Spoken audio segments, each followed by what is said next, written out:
Bharat is leading not only the region the world, और उसमें पाकिस्तान का और उस रीजन का फायदा यही हाल लिया कि उनके साथ उनसे कुछ लर्न किया। इंडिया के बारे में मुतफक्कर होने की, परेशान होने की कोई जरूरत नहीं है। तो ये मामला भी, ये स्टोरी भी अब फेल हो गई है। दुनिया में कोई इनकी इस स्टोरी को खरीदार नहीं है। किसी को वहाँ पे पोलियो के कतरे नहीं पिलाएंगे तो हमें खास कर पिलाएंगे, जिस तरह हमें कोई अलग मुल्क से हम आए या कहीं जंगल से निकल गए। तो एक रीजन ये भी है कि जब नवाज शरीफ आएंगे as a prime minister next year, तो वो यकीनन भारत से बात करेंगे और ट्रेड ओपन करवाएंगे और थोड़ा बहुत टर्म्स बेहतर होंगे, और ये जो टेररिज्म वगैरह है इसको भी कंट्रोल किया जाएगा। ये वैसे बड़ा एक सोचने वाली बात है कि उन्होंने एक नॉन मुस्लिम कंट्री को ज्यादा प्रेफर किया एक मुस्लिम कंट्री से, जिनके बॉर्डर्स भी अटैच है। फॉरेन पॉलिसी जो कि मेरे ख्याल में आपकी है ही नहीं। पाकिस्तान नेबरिंग कंट्री है हमारी, बायलैटरल को $5 अरब की ट्रेड है, $2 अरब फॉर्मल है, $3 अरब बॉर्डर ट्रेड और इस तरह की चीजें हैं। पाकिस्तान को वो ट्रीटमेंट नहीं ईरान ने दिया, क्योंकि उन्होंने तरक्की भी की है ना इंडिया ने। अच्छा, हमारे पाकिस्तान ने तरक्की कम की। आज हमारे इस्लामी साहब भाई हमारे साथ होंगे ना तो हमारा भी पाकिस्तान फर्स्ट है। इंडिया की, हाँ ठीक है, इंडिया की जो है ना वाली वो नहीं अच्छी है। हमारे मुल्क के माशाल्लाह हमारी जो नमाज है वो तरक्की है हमारी।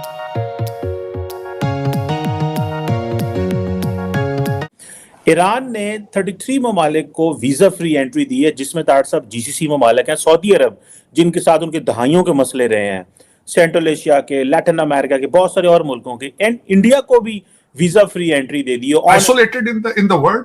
आपके अफगानिस्तान के साथ आप बॉर्डर है, उनके साथ आपके हालात क्या हैं, आपके भारत के साथ रिलेशनशिप कैसे हैं। आज ईरान ने भी आपको जवाब दे दिया है, सी पैक पे आपने पिज़्ज़े बना लिए हैं, आज आप अमेरिका बैठे हैं यहाँ पे। अब मैं ये समझता हूं कि आपके रिलेशनशिप किसके साथ ठीक है। अगर ठीक है तो सिर्फ उन ममालिक के साथ जिनसे आपको उम्मीद होती है कि वहां से कोई $1 या पाउंड मिलेंगे। लेकिन मेरे ख्याल में इसको फॉरेन पॉलिसी नहीं कहा जा सकता, इसको डॉलर डिप्लोमेसी कहा जा सकता है। वरना मैं समझता हूं कि आज इट्स वेरी इंसल्टिव, लम्हा फिक्रिया है कि उन्होंने आप पे बद एतमादी का इजहार क्यों किया है। They don't trust you any more. क्या वजह है? हालांकि वो सऊदी अरेबिया से ठीक उनके रिलेशनशिप ठीक है, यमन हुती उनके साथ जो उनको प्रॉक्सी उनका कहा जाता है विंग है, वो सऊदी अरेबिया के साथ रिलेशनशिप ठीक कर रहे हैं।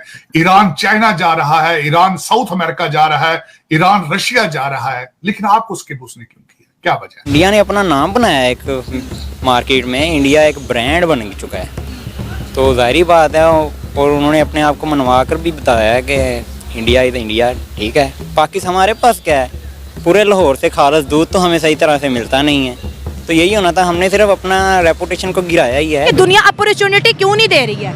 हम आगे निकलना चाहते हैं, बढ़ना चाहते हैं, क्योंकि हमारे ताल्लुकात नहीं उनसे कुछ अच्छे, इसलिए।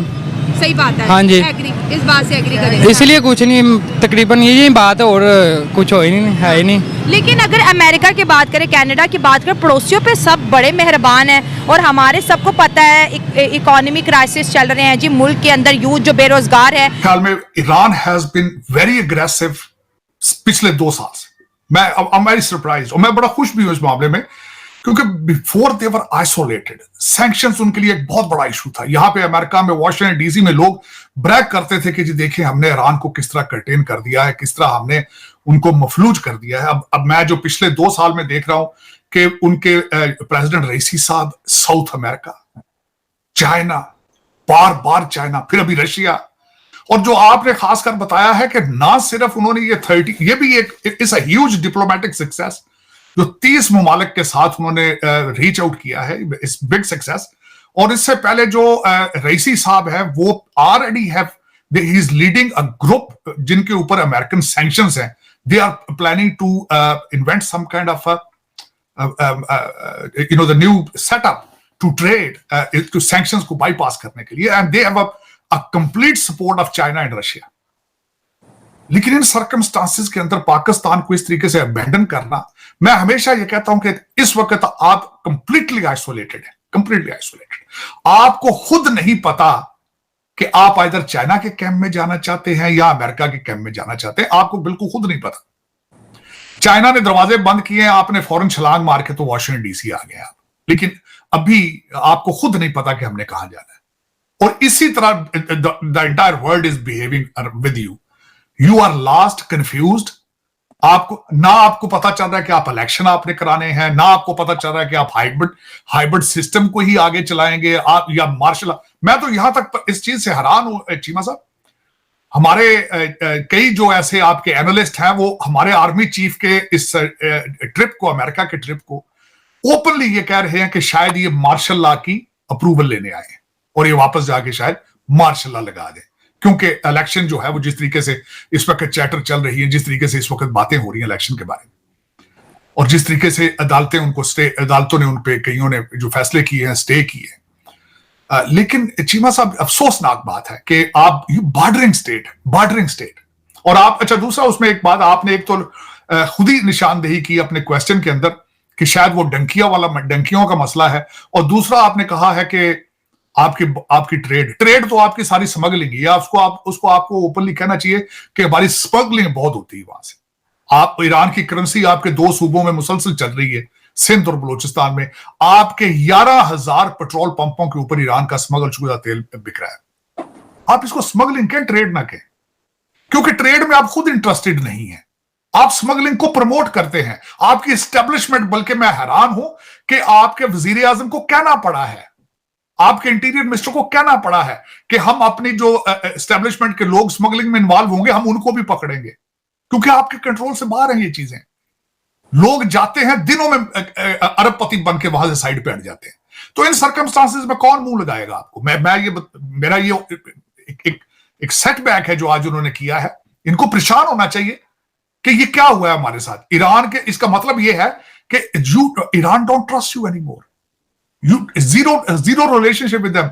अब भारत के साथ देख लें, उनके रिलेशनशिप इस तरीके से है कि चाह बहार है उनकी, वो उन्होंने लीज की है उनकी बोट और मुसलसल इस्तेमाल करते।